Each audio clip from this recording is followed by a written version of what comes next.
Plot Chronicles number 4. Number 4? Already? Alright, so let's recap Food Plot Chronicles 1, 2, and 3. Food Plot Chronicles 1. We cut the grass, we killed the grass. Food Plot Chronicles 2. Tried to sow the seed.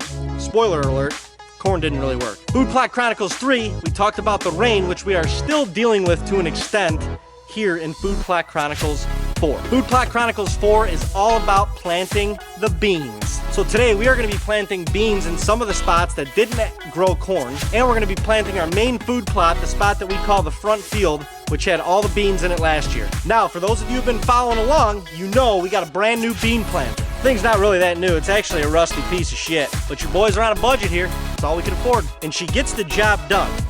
At least we think. The cool part about this new bean planter is it plants the beans and fertilizes at the same time. It's like killing two birds with one stone. Got him! Well, we got a lot of work to do, so let's take it to the field and get Food Plot Chronicles number 4 rolling.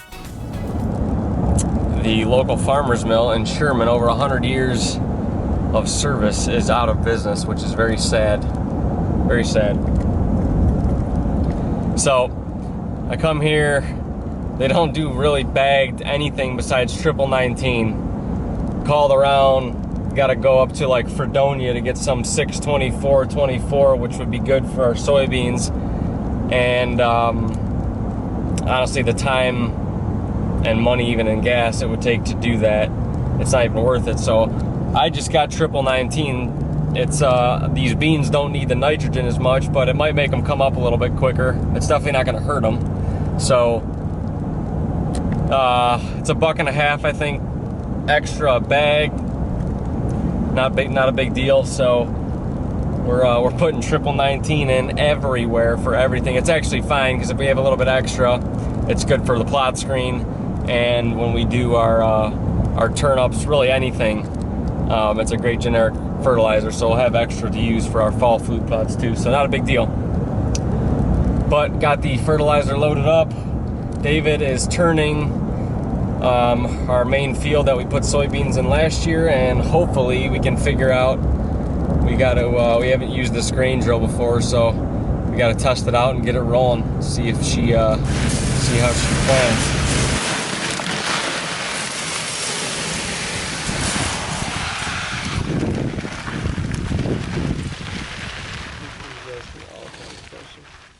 What do you and your brother do? My brother, I'm like, he's like, I follow you guys on YouTube. I know what you guys are up to. He says. What, really? Yeah. That's so crazy, man.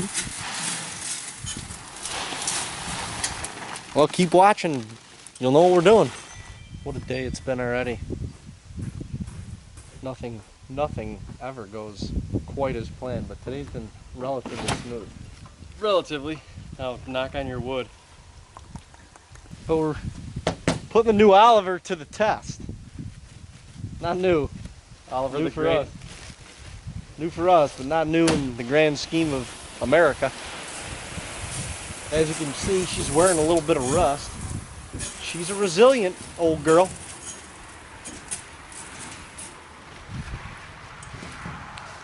This thing's probably got some miles on it. You got to inoculate? Yep. Well, shit, man. Alright, so 200 pounds of seed. We don't have all day. Trying to get these beans in the ground today on 2 out of the 3 bean fields that we're doing. The other one is just not quite prepared yet, but we're trying to get that prepared so that bean can plant it tomorrow. Beginning of next week's July, and some of our turnip plots, like, they got to go in like 3 weeks, which means you got to start Turning. spraying, turning, disking. Peter Cottontail.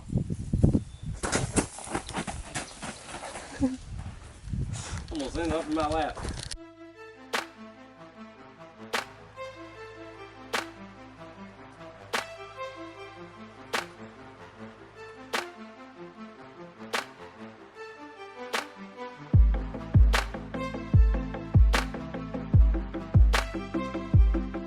Well, everyone, we are officially planting beans.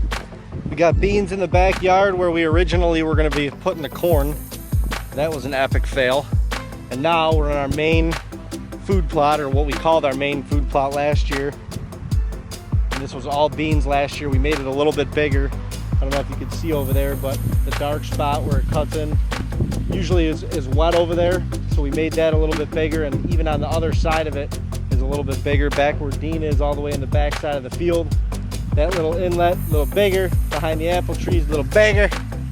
So we're just trying to get more and more food in here, because we ran out last year, probably middle of December. These beans were completely demolished, like to the floor. It was crazy. But this field's been turned twice. The dirt is perfect. We got the new seeder, the Oliver, going on the back of the Mahindra. And I think this year we're gonna be A1. We're gonna have to figure out if we're gonna fence it off.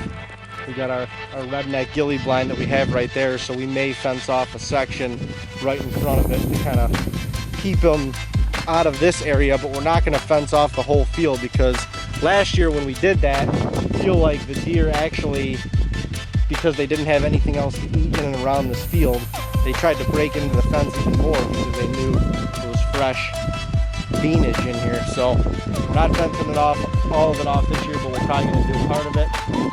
Nonetheless, the beans are going in the ground, and that feels really, really nice. And your boy's charred up. I'm charred like a Charizard right now. But what are you gonna do? Son, kiss me.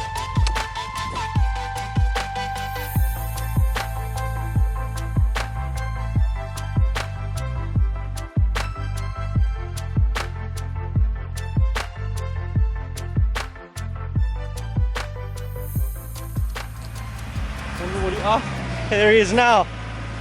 The bean planter. Just got back. Such a cool guy. I love this guy. My brother.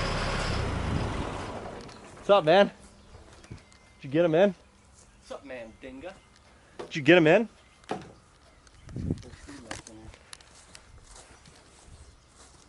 it was full. Oh! Oh, I went through it. You didn't open this yet? I opened a little bit ago. I knew you did. I knew you did, bro.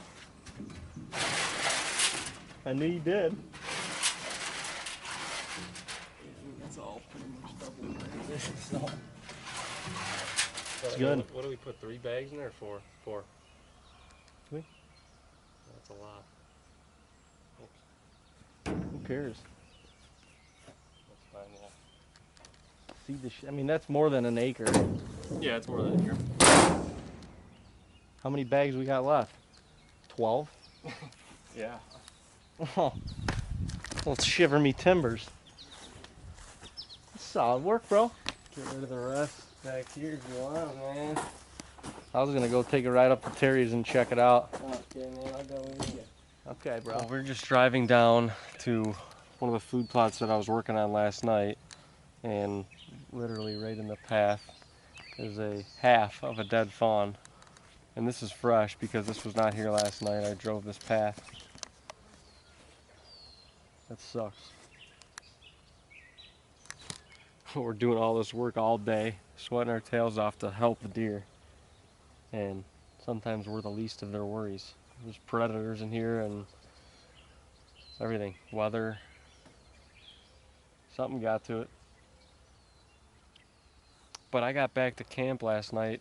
The sun was down. And when I stopped the tractor and everything quieted down, there was a doe snorting back here. It sounded like for 45 minutes straight, just over and over again. So this had to have happened right after I was here. I don't know what it was, a coyote or something.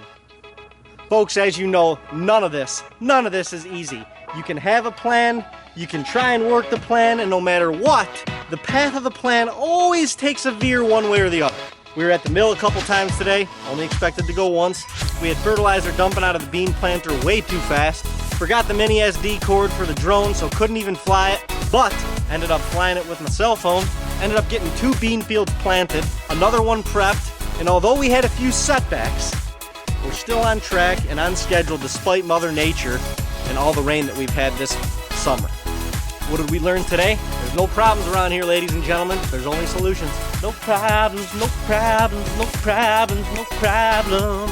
Hope you enjoyed this week's episode of Food Plot Chronicles. Next week, we will be taking you to more beans, bigger beans, beans on beans, and we're going to be planting some plot screening to come to and from the food plots to get undetected. Y'all have a fantastic week. See ya.